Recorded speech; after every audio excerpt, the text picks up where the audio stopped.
All right, let's tackle one of the hottest topics in rugby today.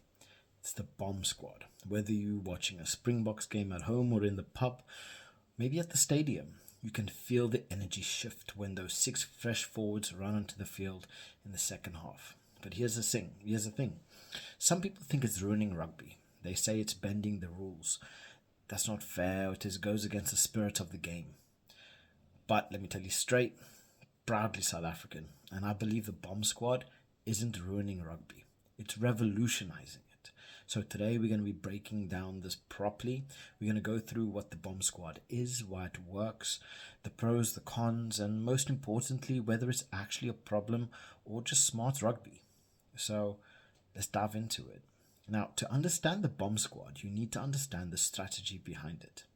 Traditionally, most rugby teams have a 5-3 bench, split, they have a 5 forwards, 3 backs.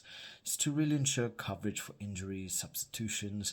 But the Springboks, they've really flipped it on their head. With a 6-2 split, South Africa packs their bench with 6 powerhouse forwards and only 2 backs. Right, the goal is to dominate the second half physically, especially in the set pieces, breakdowns, and collisions. When those fresh players hit the field, it's like the Springboks press the reset button on their forward pack. The scrum resets, the maul becomes unstoppable, the tired defenders start slipping off their tackles. Right, but let's be clear, it's not just about strength. The bomb squad isn't just a group of big guys running into contact. It's a finely tuned machine.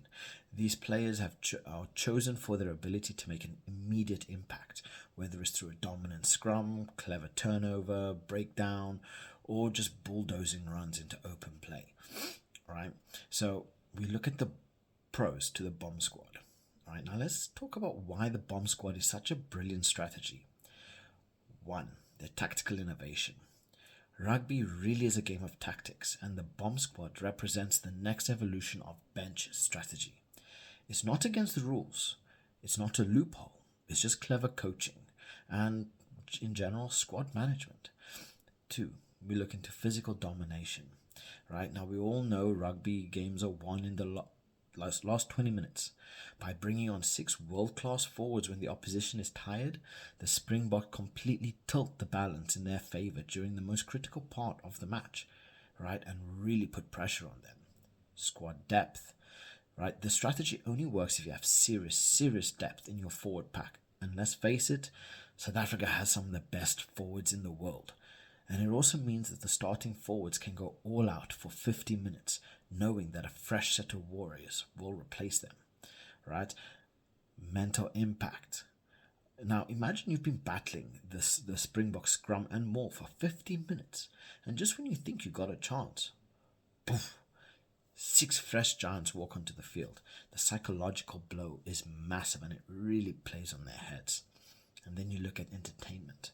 So whether you love it or hate it, the squad brings you to the edge of your seat. They bring excitement to every Springbok game. You know something big is about to happen when they step onto the field. Right, now we look into the cons, because you have both. Now, it wouldn't be fair if we look at one side of the argument but not the other. The bomb squad isn't perfect, and it does have its drawbacks.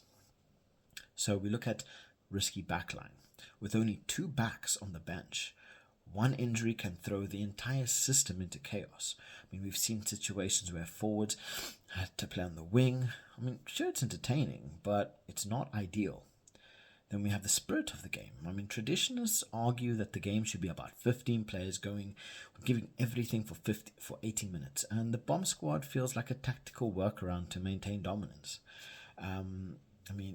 Inequality between teams. Not every single team has the depth to pull off a bomb squad. Smaller rugby nation can't match South Africa's bench quality, and it does widen the gap between tier 1 and tier 2 teams. Player safety. Critics argue that deploying 6 fresh forwards against tired players can increase injury risks, especially in scrums and physical collisions, but this is rugby. What can you do? So whether you love it or hate it, there's no denying that the bomb squad is changing rugby.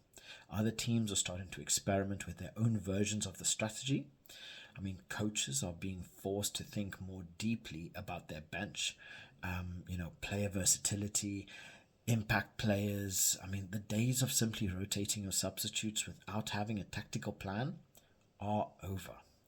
I mean, it's also forcing teams to improve their fitness levels, because if you can't handle 80 minutes of relentless pressure from two world-class Springbok forward packs, you'll crumble, right? So let's call it straight.